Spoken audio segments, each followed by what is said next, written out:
como é viver em situação de rua com a insegurança e o medo da violência contra a mulher? Nós estamos em Samambaia, a pouco mais de 30 quilômetros do Plano Piloto, para conhecer a história de Joana Dark, do Movimento Nacional Moradores de Rua. Joana viveu nas ruas por 10 anos e vai dividir com a gente um pouco da sua história.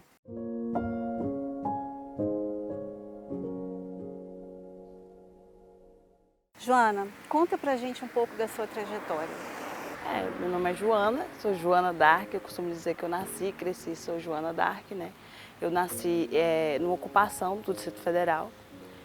Aqui perto, na Samambaia? No setor gráfico. Aí eu morava lá, minha família morava lá, nessa ocupação. Eu nasci no Estado de Excelente e fui para lá, fui o 8º filho da minha mãe. Aí, Desde então você vive aqui na Samambaia? Não. Aí, com 12 anos, meu pai foi assassinado aqui na Samambaia. Com 12 anos ele foi assassinado aqui na Samambaia, foi a primeira vez que eu fui para a situação de rua de fato sozinha. Porque eu tenho um irmão que já vive em situação de rua há muitos anos e eu fui ficar com ele na rua. Aí eu voltei para cá, fiquei com a minha mãe durante 3 anos. Aí com 15 anos minha mãe foi assassinada. E eu não tinha um relacionamento legal com a minha irmã. E fui morar num abrigo chamado Cantinho de Girassol, que tinha na Ceilândia. E daí eu conheci um rapaz, engravidei do meu primeiro filho, que hoje tem 20 anos. E aí, desse tempo pra cá, eu não consegui ficar muito, me estabilizar com meu filho, porque eu não tinha muita responsabilidade, que eu era uma menina. Não tinha muito conhecimento das coisas da vida. E aí, o pai acabou pegando ele de mim, eu fui morar com o pai de novo e acabei engravidando de novo e tive uma outra menina. Mas como nosso relacionamento não deu certo, eu me separei do pai e fui viver em situação de rua a partir de quase 19 anos de idade. Eu já estava com quase 19 anos que eu fui viver na rua, que eu passei 10 anos lá direta. Foi um período muito difícil? Sim. Eu sofri muita violência na rua, né? Eu fui abusada sexualmente, a gente é sempre taxado como lixo, né? Como nada. É uma situação terrível. Joana está há 6 anos fora das ruas e hoje lidera o movimento Moradores de Rua, que surgiu motivado pela chacina na Candelária, em 1993, no Rio de Janeiro. Como é que surgiu esse movimento? O movimento nasce a partir da chacina da Sé, lá em São Paulo. Hoje nós estamos em 19 estados, né? Que tem coordenação nacional, tem grupos que se reuniram e lutam pela política social da população em situação de rua, né? Aí aqui em Brasília nasce em 2005. Que tipos de violência a mulher em situação de rua está sujeita? A todas. Não tem como assim eu definir só uma violência, são todas, porque é o Estado que viola, é a sociedade que viola, é os próprios companheiros em situação de rua que viola. Segundo a pesquisa Perfil da População de Rua no DF, existem 2.938 pessoas vivendo nas ruas ou em serviços de acolhimento e comunidades terapêuticas. Desse total, quase 40% estão em situação de rua há 2 anos ou menos e em torno de 30% estão nessa condição há mais de 10 anos. 19,3% são mulheres.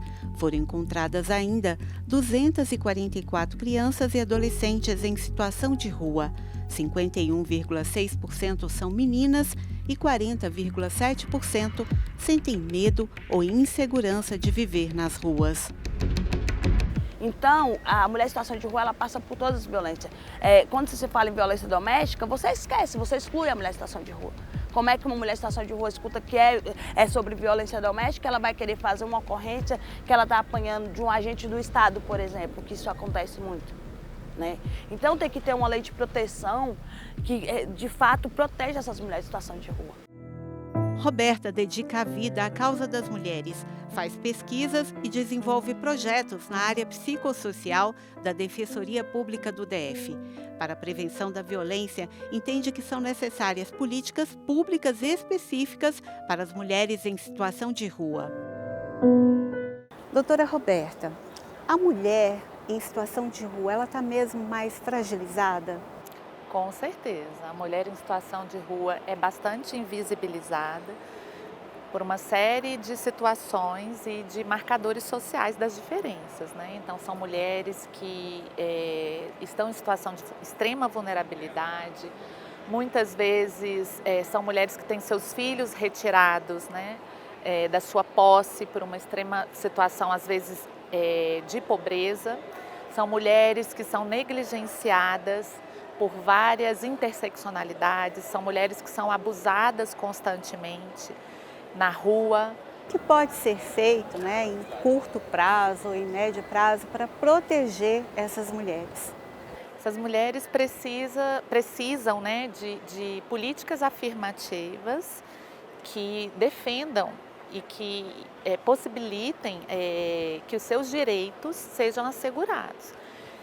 Que realmente elas possam ser protagonistas das suas vidas, possam ter acesso aos direitos sociais, possam ter acesso a viver em liberdade, sem medo de enfrentar constantemente os sistemas de opressão.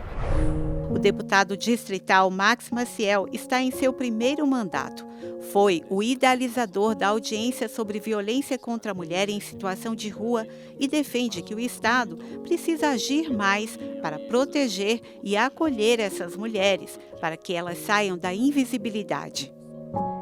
Então a gente tem a pauta da maternidade, nós temos pauta das violências, exatamente que elas sofrem por abusos, estupros, agressões físicas de companheiros ou ex-companheiros ou do próprio Estado penal. No caso, há uma grande reclamação também, às vezes, da abordagem da polícia sobre essas mulheres em situação de rua. Ela está muito mais vulnerável. Muito mais vulnerável porque nós temos um senso comum da sociedade de que quando a gente imagina uma população em situação de rua, a gente já imagina que todos eles têm uso problemático com álcool e outras drogas, a gente já imagina que aquelas pessoas não tenham direitos, né, e são agentes de direitos. Nós precisamos buscar fazer com que eles consigam, na busca deles, né, de incentivá-los, que eles tenham acesso ao serviço, que eles garantam esse serviço. Porque tem várias políticas, tem a política de acolhimento, tem a política de abrigamento, né, que é as casas que fazem as acolhidas, tem as abordagens da população em situação de rua. Já existem muitos programas, o que a gente quer é que de fato aquilo aconteça. Existe algo, imagino, que é mais urgente, que é a pauta primeira. Qual é? A pauta primeira é a gente reconhecer que essas mulheres e as demandas existem. Essa é a pauta primeira.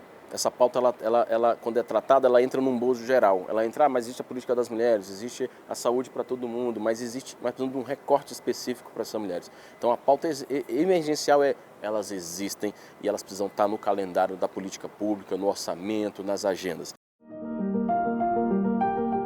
E a gente está aqui na perspectiva de acolher também essas populações para que um dia, inclusive, a gente consiga reduzir, né, as mulheres em situação e toda a população em situação de rua. A gente só vai conseguir reduzir isso com garantia de direitos, né? Não com violência, não com exclusão, não querendo afastar, não com a apobofobia, com nada disso. É com inclusão chamando para dentro. A maior parte das mulheres que estão em situação de rua, elas estão precisando de uma oportunidade para mudar suas histórias de vida.